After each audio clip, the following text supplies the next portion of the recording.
Ikaw ba ay nananalig sa pag-ibig ng Diyos? Sinabi sa 1 John chapter 4 verse 16, at ating nakilala at ating sinampalatayanan ang pag-ibig ng Diyos sa atin. Ang Diyos ay pag-ibig at ang nananahan sa pag-ibig ay nananahan sa Diyos at ang Diyos ay nananahan sa Kanya. Ang pinakamahalagang katotohanan sa kasulatan ay ito, ang Diyos ay pag-ibig. At napakalawak ng saklaw nito. Sinabi sa Ephesians chapter 3 verse 19, at makilala ang pag-ibig ni Kristo na di masayod ng kaalaman upang kayo'y mga puspos hanggang sa buong kapuspusan ng Diyos. Kung uunawain mo ito ng lubos, palalayain ka nito upang tamasahin mo ang lahat ng nakalaan sa iyo bilang Kristiyano. Dapat mong maintindihan ang pag-ibig ng Diyos. Kanya itong inilahad sa aklat ng Romans chapter 5 verse 8, datapwat ipinagtatagubilin ng Diyos ang kanyang pag-ibig sa atin na nang tayo'y makasalanan pa, si Kristo ay namatay dahil sa atin. It's a non-exclusive love. Kasama sa kanyang mga iniibig ang mga kaibig-ibig at hindi kaibig-ibig. Mahal niya ang mga tao anumang kulay mayroong ito at saan mang kontinente ito naroroon. Mahal tayo ng Diyos sa kabila ng ating mga kapintasan. Ang John chapter 3 verse 16 is the greatest love story of all time. Sapagkat ganoon na lamang ang pagsinta ng Diyos sa sanglibutan na ibinigay niya ang kanyang bugtong na anak upang ang sinumang sa kanya'y sumampalataya ay huwag mapahamak kundi magkaroon ng buhay na walang hanggan.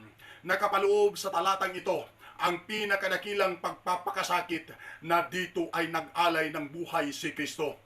Ang pinakadakilang katiyakan, hindi mapahamak, at pinakadakilang pangako, buhay na walang hanggan.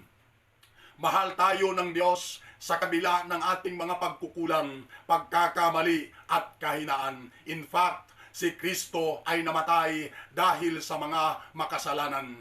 Kaya't nararapat lamang na tayo'y magtiwala sa pag-ibig ng Diyos. Kung lumaki ka ng nakaranas ng lubos na pag-ibig sa iyong pamilya, hindi ka mahihirapang intindihin ito. Ngunit kung kulang ka ng pagmamahal nung bata ka pa, maaaring mahirapan kang tanggapin ang katotohanan ito. Mahal ka ng Diyos, hindi dahil karapat-dapat kang mahalin, kundi dahil likas ng Diyos ang pag-ibig. Pag-ibig ang tanging paraan upang makipag-ugnay siya sa iyo. Pag-ibig niya sa iyo ang nagbibigay ng likas na halaga na hindi mababawasan. Sinabi ni Apostol Pablo sa Romans chapter 8 verse 35 to 39, sino ang maghihiwalay sa atin sa pag-ibig ni Kristo? Ang kapighatian o ang kahapisan o ang pag-uusig o ang kagutom o ang kahubaran o ang panganib o ang tabak? Gaya ng nasusulat, dahil sa iyo, kami ay pinapatay sa buong araw. Kami ay nabilang na parang mga tupa sa patayan, ngunit hindi. Sa lahat ng mga bagay na ito, tayo higit pa sa mga mapagtagumpay sa pamamagitan niyaong sa atin ay umibig.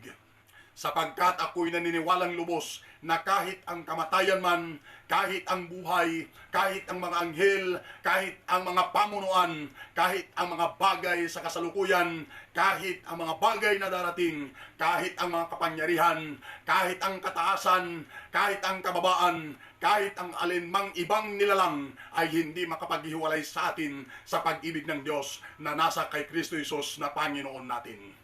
Ang kanyang pag-ibig ay hindi masukat.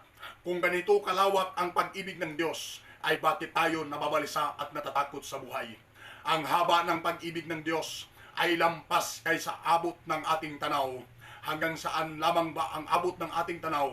Ito'y limitado. Kapag sobrang liit, hindi na natin makita. Kapag sobrang layo, hindi na natin matanaw.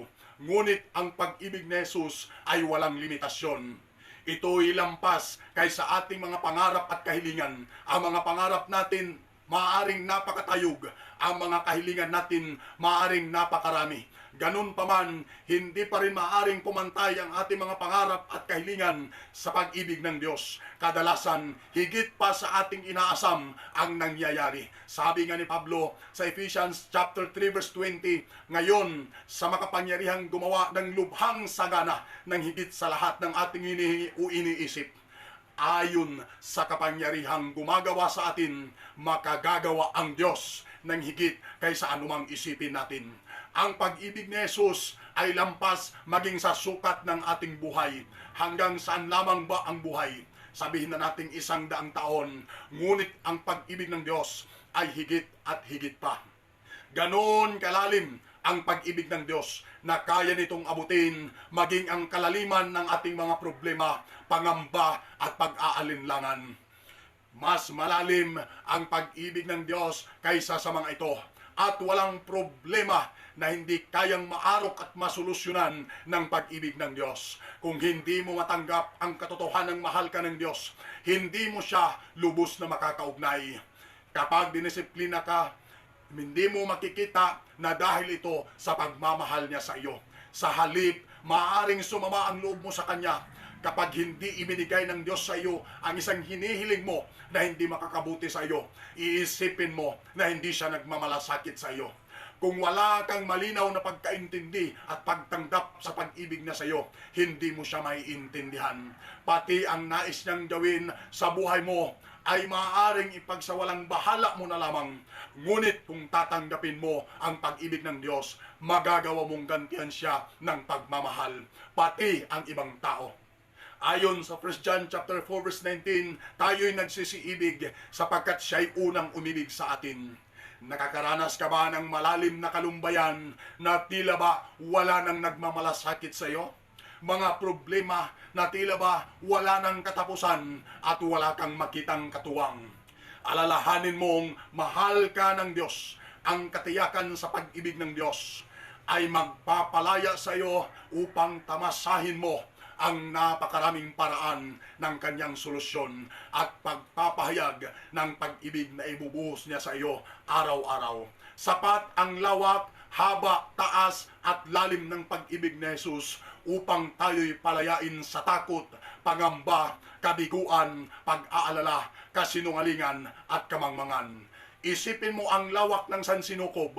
Ang pag-ibig ng Diyos ay mas malawak kaysa riyan. Paano mo naman iahambing ang lawak ng pag-ibig mo sa Diyos? Naway pagkalooban tayo ng napakalalim na pag-ibig para sa Diyos at sangkatauhan na makakayang lunurin ang ating pangamba, puot, galit at kapaitan at magtatakip ng karamihang kasalanan na magdadala sa atin tungo sa pangakong buhay na walang hanggan. Purihin ang ating Panginoon.